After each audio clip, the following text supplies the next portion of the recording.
Ah, here I am. Here we are. Yes! Another week. It's the disrespect for me. Disrespect. What it means to me, come Be prepared. Do you want it? I don't want you're it. asking for it. You're dying for it. What now? Beating so drama, I can attest. Trading niggas at a penny press. Arms for red, everyone can be. Sister girl, it's a birthday. Peace for poppin', I pussy ass teeth. Ring of my wire, carry me. And that just ain't no team. Relax. The D, the I, the S, the R, the E, the S, the E, the E, the C, you see, it ain't no team. Hello, friends. Welcome back to another week of The Disrespect. I am your host, White Chakra. And I am your favorite HR hottie, Miss Diane Foret. And after 5 p.m., you can call me Cleo. Period.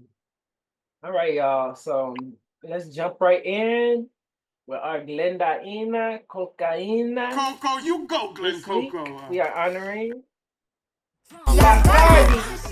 Cardi B. Why is Cardi B our Glenda Cocaina? What was the reason? What was the reason? Okay, What was the reason? Cardi I just B explained the reason. is What was the my, reason, bitch? I your, don't need to and explain myself to you. our What was the prom queen. Because my good sis got a very delicious lick back. As a culture who loves to eat, who loves to eat, to love a good lick back. And I'm here to proposition on behalf of the lick back community. And let me tell you something. And before y'all get out ruffling your feathers, because I know every man is gonna be so ruffled because I've already seen how y'all talking. Like, oh, y'all agree with Cardi B, y'all down bad. Cardi got y'all. Never that. Okay? Cardi is the Glenda Cocaina for being a real, multifaceted, living, breathing, existing human woman, bitch, whatever you want to call it, right? It don't matter celebrity or not. Got motherfucking high horses on y'all pedestals with these 150 characters and want to act like you ain't never got your lick back. You've gotten your lick back. Okay, honey? And also, like, people don't be publicly embarrassing people for a long time as well. And let's also say this, because most of everybody has done their dirt. So it's like, why are we shaming the community of people who want to tell on themselves? Yeah. Tell on yourself. On yourself. Because what I don't see niggas talking about is the fact she cheated. It's the fact that she told on herself. It's the fact that she got her lick back. It's the fact that she was pregnant. But it's not the fact that she cheated on this nigga. So honestly, kiss my ass. She can scream it from the mountaintops if that's what she wants to do. That's what she can do. And life is messy. On the internet, black as Beyonce's lovely internet, and shared that with us. That's not none of our business to have no opinion on.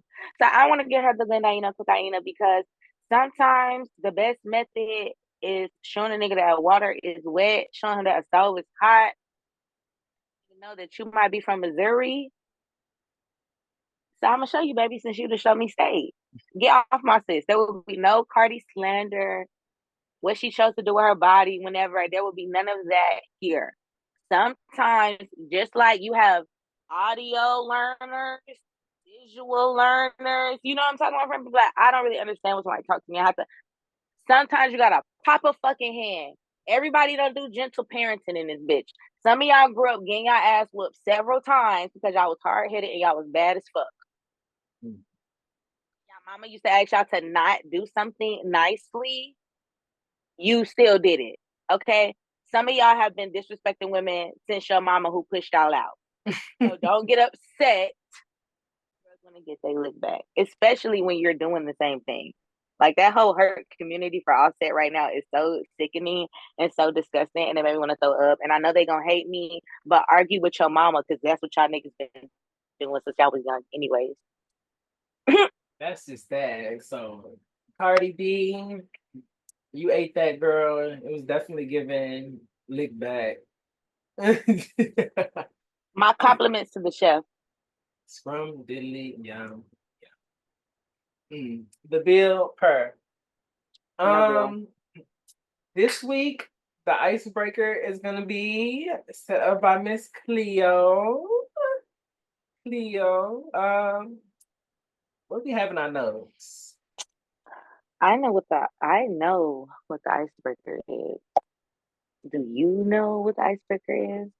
This icebreaker this week is something that I think is near and dear to a lot of us. And because I want this to reach a level of places and platforms, I'm going to try to clean it up so that we can sit multiple places. But let me tell you something. Dear, this is my TED Talk to the male community. On behalf of me, women, and just everybody really.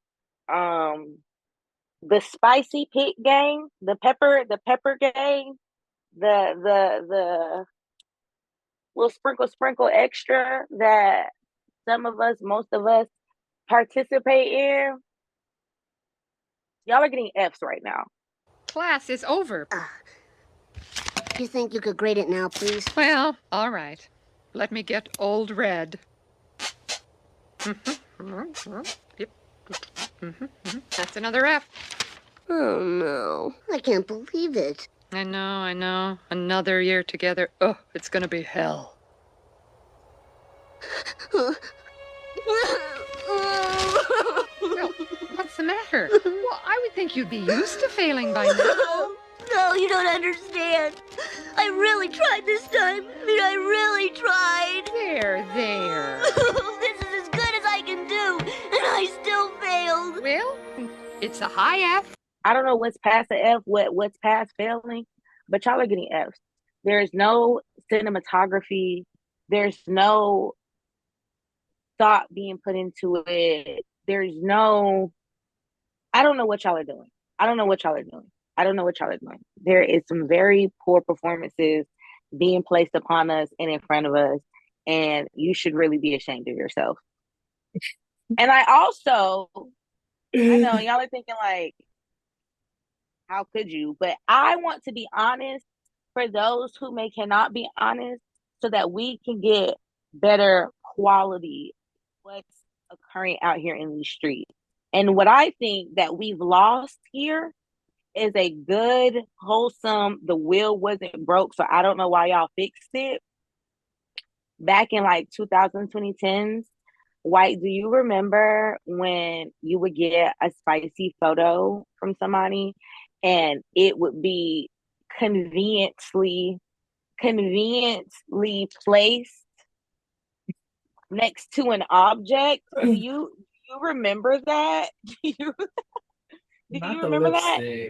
Because I don't want to discriminate, but do you remember that? My favorite was the Dish Network remote. That was like a universal language. I feel like it was highly recommended. A Dish Network remote, a water bottle, a Gatorade bottle. It was always a Dish Network. It's specific. That is so specific. But it always was the Dish Network brand remote controller. A good reference photo. And we understand why references are important. This is why you need them for jobs, homes. So a reference is not important because where there is lack of cinematography, there is lack of creativity, there is a lack of awareness. There's a lack of an awareness that I don't think is being realized that's being put forth. I was thinking like, why didn't man ever just use like fruits, like a cucumber or something? Like now you're talking. Spectacular. Give me 14 could you imagine coming them. over for cucumber salad the next day? Eat ceviche the next day. Bye.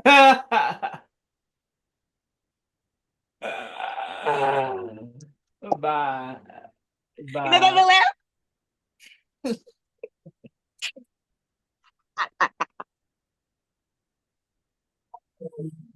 Is he? I haven't seen him on TikTok. Woo! I don't know, but yes, an eggplant to come to eat eggplant parmesan the next day, like Bye. something. But you are right. Incorporating food with that is also always been a good thing for people. People have always gravitated towards that. So you're right. The reference, bring back the reference. I'm running for office. If I'm elected, I will bring back the reference photos because not only were they great back then, but as White has so eloquently explained and also made me hungry, there's ways to elevate. You can eat eight. Okay? Like, help you by doing nice reference photos. We don't have to get into a business, friend, because the market is lacking. Child, let's just get into the disrespect because this has been crazy. This whole year's been crazy. I feel like this year has been the year of the tea coming out, and I'm not sure what is going on with Diddy right now. I think he got locked up, and he's trying to post bail, but the girls are not gonna let him out. Like he's an extreme flight risk, and the judge is not having it. So I don't know. It's just like they coming down really hard on the music industry right now. I feel like with this whole like R. Kelly situation, and I saw this documentary where they was basically holding a picture of R. Kelly up and saying, "Oh look, like Diddy's doing the exact same thing this guy did." Like, and it was just like I think this is a conclusion that we can draw for ourselves as a society. So I just didn't really appreciate that. It just seemed like they were just drawing that comparison like so heavily. So I don't know. Not to discount really what Diddy did or what R. Kelly did. I'm sure more tea is coming out. Like every day somebody claims, oh, like names are gonna be dropped, this. Like I believe when I see it. So I don't know. I just feel like the music industry, we all know it's stuff going on. Like I'm not surprised about the Diddy parties. And now they saying something happened with a 9-year-old boy. Like it's been like hundreds of claims that have come out. And I don't know. Do you think there's a reason why people wait to come out about stuff like this? Like the whole Me Too thing? Is there a reason why like these stories haven't sporadically come out over the years and then they can collectively come back? Are there like people waiting for the big like I don't know what do you think? So I think it's disheartening because I'm never caping or politicking for an abuser. So it's like you said, the audience is smart enough to draw conclusions. R. Kelly, we took him to court. Diddy's gonna go to court. You know what I'm saying? Like we're gonna see the facts. We've seen things. But it's so interesting because what we know, like you also said, White, is that there are these things that are happening in the music industry, and it's just so interesting that Black men in the music industry are being crucified for things that they have done as right, but we never get to the other side of the park of the field. You know what I'm saying? It feel like we never get everybody. We never get everybody.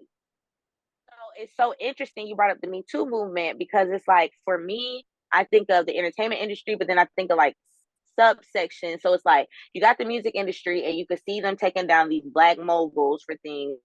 But when we look at the movie industry, movie, TV, film, like that's the whole Me Too where it's coming from. Looking at Harvey Weinstein, when you look at Woody Allen marrying his adoptive foster daughter that he raised, like the outcries of women who talk about being propositioned for things, being threaten not being able to book gigs or things happening to them in order to keep gigs. But somehow, with these rich white men in power, you barely ever see any accountability. Anything. It's like so tight knit. I don't know how they go about doing it. I don't know what little secret cabal that they have going on, but the accountability is always lacking. And then I've told you that I feel like with the Me Too movement, the way that they strategically gaslit it so that those who wanted to speak out were just kind of like piling on or making up or whatever, so it wouldn't be taken as seriously. Or that, they tried to make it, oh, you're just getting Me Too'd. Like every time a man did something that deserved to be rectified or reckoned, oh, you're just getting Me Too'd, undermining what the movement was really about. It makes people scared to speak out. Rightful. I mean, we don't have a long history of seeing it work out correctly and justice for.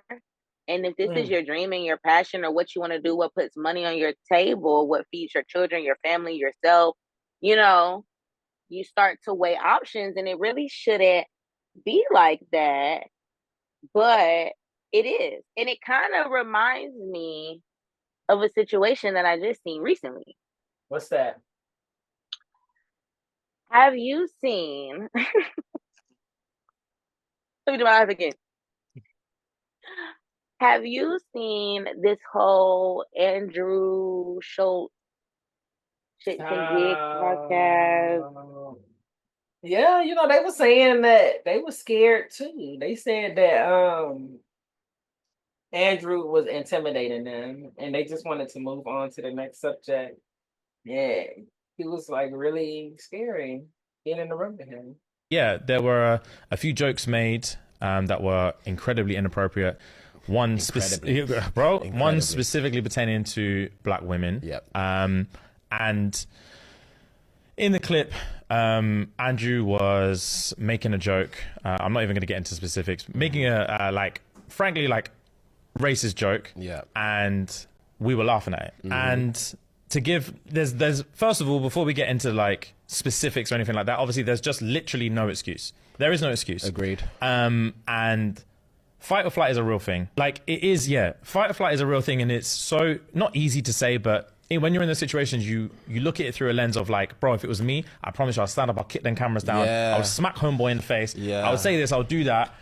But when you're in there, you're in shock. You're in shock, and all you want to do is move on. Yeah, Literally, move on all is you the wanna fucking do- word, bro. All you want to do is fucking move on. Just move on to the next thing. Just Yeah. move on to the next thing. There's and so like we many had to say a times. few times, bro, just move on. Just move Just on. move Literally, on. so many different topics. We were like, move on. And Yeah. it's not even like about pity laughs or anything, but we just wanted to Get out of that situation. literally get out of that situation, keep the ball rolling. And we thought it was going to be more of like a bros chat, but it ended up being something that's ended not up meant to being be. something that's like really, really hurt people that Yeah. look to us for support and look to us to feel protected. And protected is the main thing Yeah. that I wanted to discuss, is that it is our duty to protect you guys. Facts. And it is definitely not cool to be in that situation. And again, not be the ones to stand up and kick the cameras down. And we fucked it on that occasion. We did. It's not going to happen again. And it's about being human. It's about realizing that you don't know what you're prepared for. You don't know how to prepare for something you don't know that you about. don't know what's Yeah. going to happen. Yeah. And once it's happened one time, you're like, fuck, all right. You learn from your mistakes, and that's literally That's you literally it, literally bro. learn from your mistakes. Yeah, we man. fucked it, and we're sorry. We and definitely do apologize. it's Do you think something might have happened to them?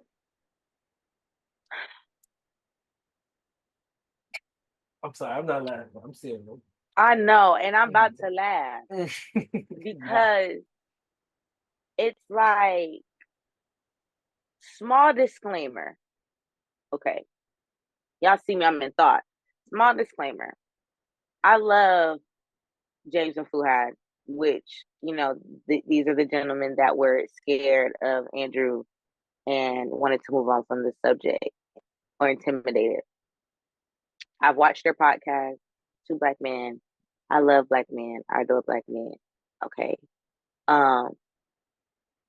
But I am a black woman, and from what I've seen from this debacle so far, and from other podcasters who have a platform, it's a lot of caping going on before we get to the rooty tooty, fresh and fruity of it all. So I'm just gonna come from a protect Black women standpoint, and I'm not caping for no fucking one. So I love y'all niggas, but I'm lighting everybody the fuck up because this is what I feel like at some point could have been done. So research, if y'all don't know, Fuhad and James were on Andrew's podcast, and Andrew was making inflammatory, disgusting jokes about Black women. You guys don't know about the black girlfriend effect. She just wait. What is the black girlfriend effect? This you don't know about glow up the other culture. Yeah, so you'll see a guy who's had a black girlfriend. All of a sudden, he's got buzz cut, like clean shape up. Glows up, bro. I like that. I like that. They shave their hair because they start losing it. Because they're so stressed being around this black girl complaining about shit all the fucking time. That's why they gotta shave their hair. Nah, bro. White guys with black girlfriends, they grow a beard because there's more cushion when they get slapped the fuck out of. That's hilarious. I think the black girlfriend effect. It might be a protective instinct, bro. You think? Protective. Yeah. Do you guys have you ever had black girlfriends? Yeah. Have you ever had white girls? Yeah. Oh wow. Okay. What's your favorite?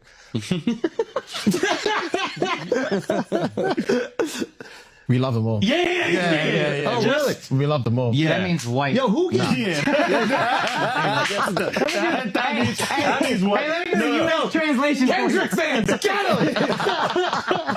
We love them all. That's royal language. That he thought were funny. James and Fuhad laughed, fill in the pieces for yourself. And this was James not and Fuhad. the Brilliant Idiots, guys. Like you listen to them, I listen to the Andrew Schulz and Charlemagne podcast, and I am not surprised from any of this. I just wanted to put that out there. Well, I don't watch Andrew. I don't know Andrew. Andrew, to me, is, like I've said, the half crinkled, dusted, unminty peppermint at the bottom of my purse that I don't remember what half-star Italian restaurant I got it from, that I wasn't looking for when I was going to get my lip gloss, that when I reached down and picked it up, looked at in utter disgust and could do nothing but drop back the fuck down and go back to what I was originally doing. Oh my. That's about as much clearance as Andrew gets in my day. None. If I didn't go look for that shit, I'd have never known you was there. Because who goes to the crevice corner of their pocketbook anyways? No one. So I never had listened to this, but when I saw the snippet of him talking to James and Fuhad, I said, oh, okay, bitch. Got you. Heard you. And I saw James and Fuhad, and let me tell y'all something, boys. Let me tell y'all something. Love y'all. I get that y'all said in the moment y'all didn't want to, fight or flight. You think that you're gonna be the type of person to stand up, smack a camera down, blah blah blah. I'm not gonna hold y'all for that. But then we got into a lot of we protect you all.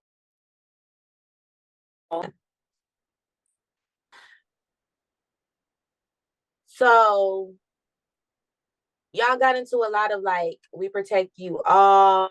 It was not enough of being specific to apologizing to Black women, to who was offended, to whom needs to be protected, to whom lacks protection a lot, to whom always has to protect herself, to whom is always saving everybody else. So that annoyed me a little bit because I'm not going to charge it to you for what you did in the moment, but what you decide to do after on your platform is a very conscious decision. So what I decide to do on my platform and on my channel is also a very conscious decision. Is to pop all y'all motherfucking hands and almost y'all asses like y'all mama should have. So off to James and Fuhad, on to the star of the show, Alfalfa. Not Alfalfa. And he was the slick back leader of the Female Woman Haters Club. Let's just talk about it. Dear fucking Darla. I can't believe this. I think Andrew is hilarious. he's like ironically like racist, but it's because we are to assume he's not racist that it makes it really funny what he says.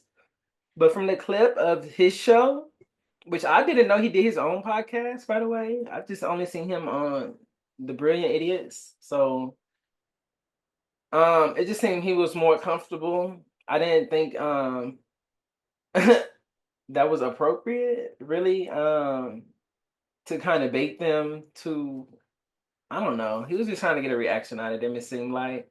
Any listeners here that are upset at us, we just want to let you know that you're going to stay upset. Okay? What we're not going to do is sit here with our dicks tucked between our legs, apologizing on the podcast for jokes. Okay? Matter of fact, we have a new apology video that we should definitely watch. The Shits and Gigs gentlemen came on the podcast. I love them. I love them. I feel bad they're going through this. Yeah, but actually I do want to take it seriously because they are serious guys, and I'll stop fucking laughing, dude. They're defending their community. They came on the podcast. They got a lot of flack for laughing at a joke, and I would just want to hear their apology. These are serious fucking guys, and this is a serious apology. And no, go ahead. You know how offline I'm a big champion of uncomfortability. Right.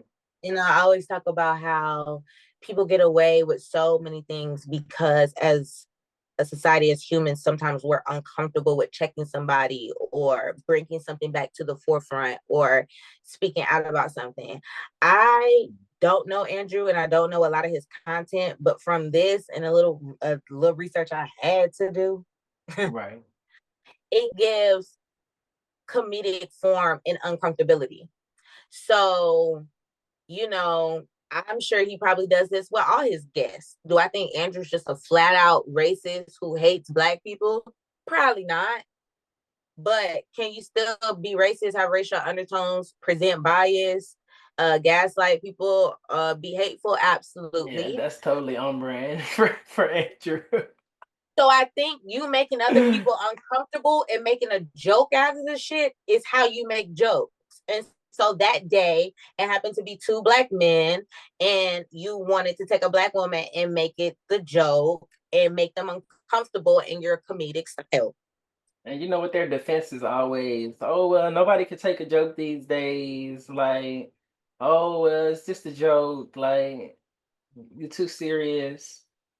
Okay, let me tell y'all, because again, I'm sorry, before you even go in, I just need the people to really watch this apology and know that it was no apology present. He actually laughed at James and Fuhad for apologizing while simultaneously double downing on his fucking molehill in hell, saying, I'm not apologizing because anybody who was offended is not of my audience, so they're irrelevant.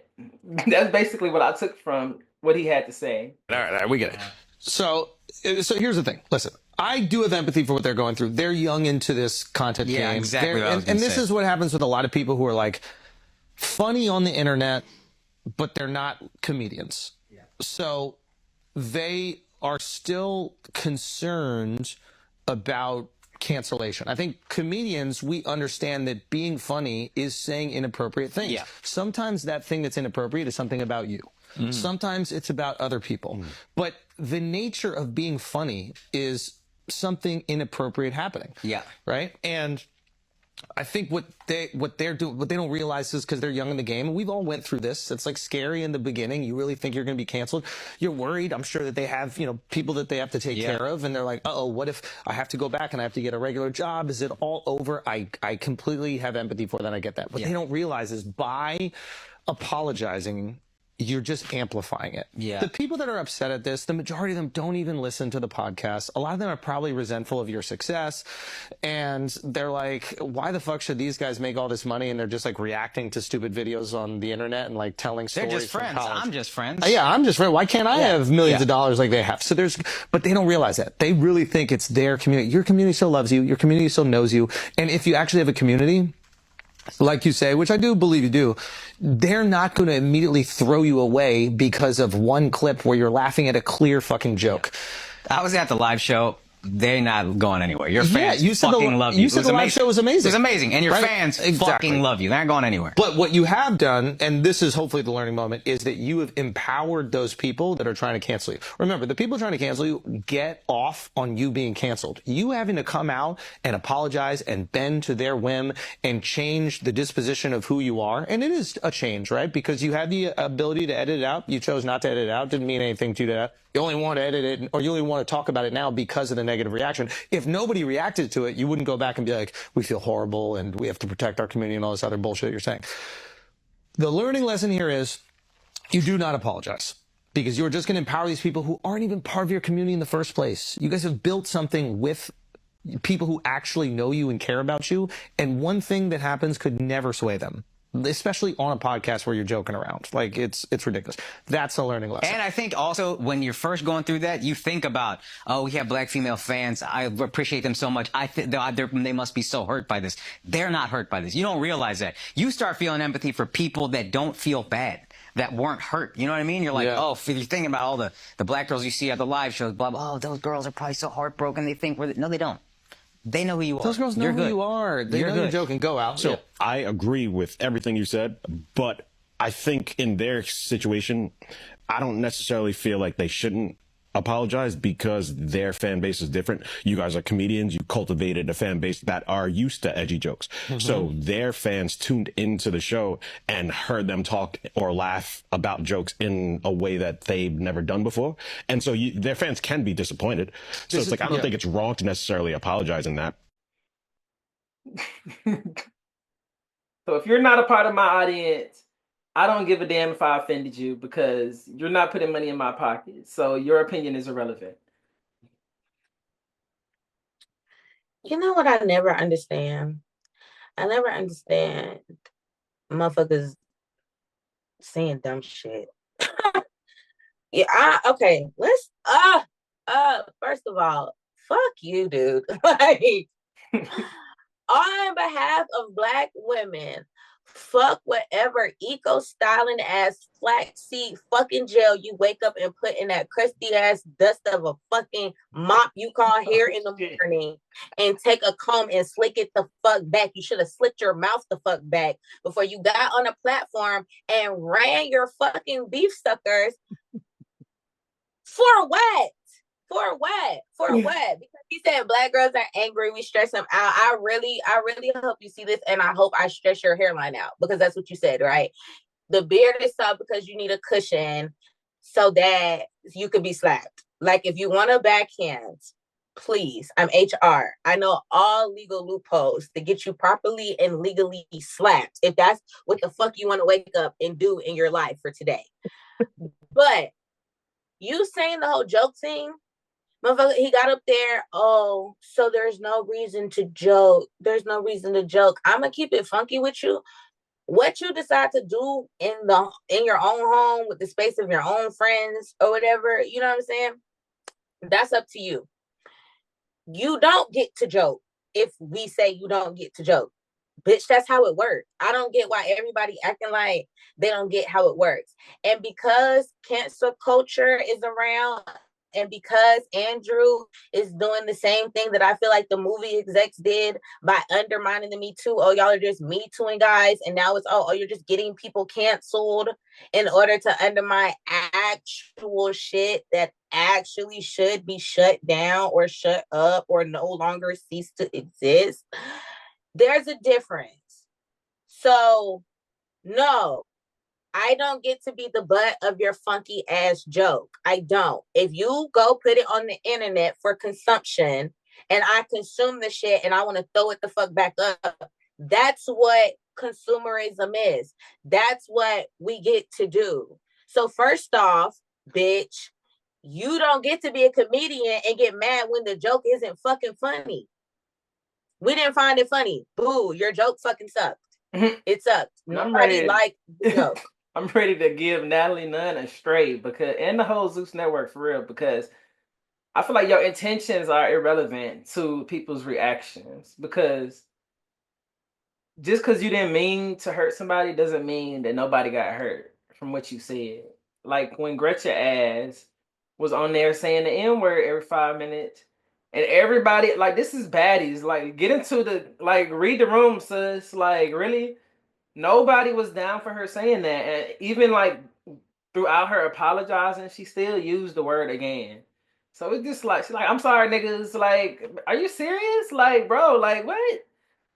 So it's just like, dog, like, despite what you meant and your intention, and they should have honestly kicked her off, like, immediately on the first episode. How did she last through half the season? That's what I'm talking about. And it's like, oh, well, y'all just ready to cancel anybody and kick everybody off, like, for doing any, like, no. Like, look at the reaction of the people. Like you said, if it doesn't, if you can't tell the joke, then you just can't tell it. That's how it works. Like, if you can't say the N-word, girl, you just can't say it. That's just how it works. Oh my God. Yes. Because let's stop acting like y'all don't understand that some shit can be exclusive to some shit. You bitches have been in the same bracket your whole fucking life and act like you don't know what it is to be sectioned off for some other shit. You can't always do and say shit. And the craziest part is, like, most of the time, Black people, we don't want nobody's shit.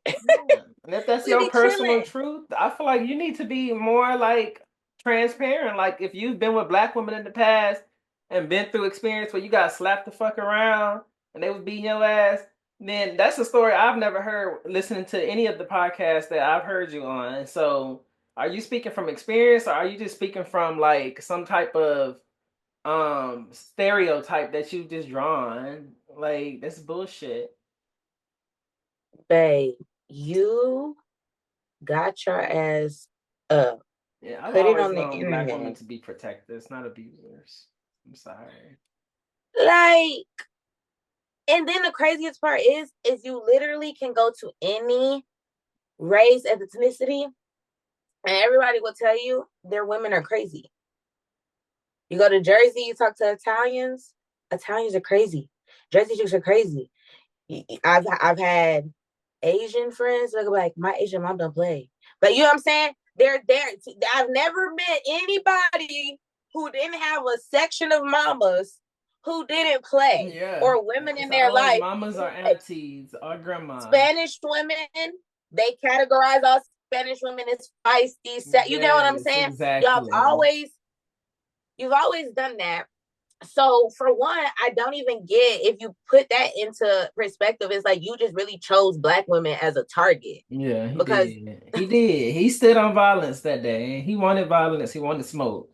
And he was using James and Fuhad to gain that comfortability through their audience. Because if they wasn't on there, like, read the room. Who else is in here that's even Black on this podcast right now?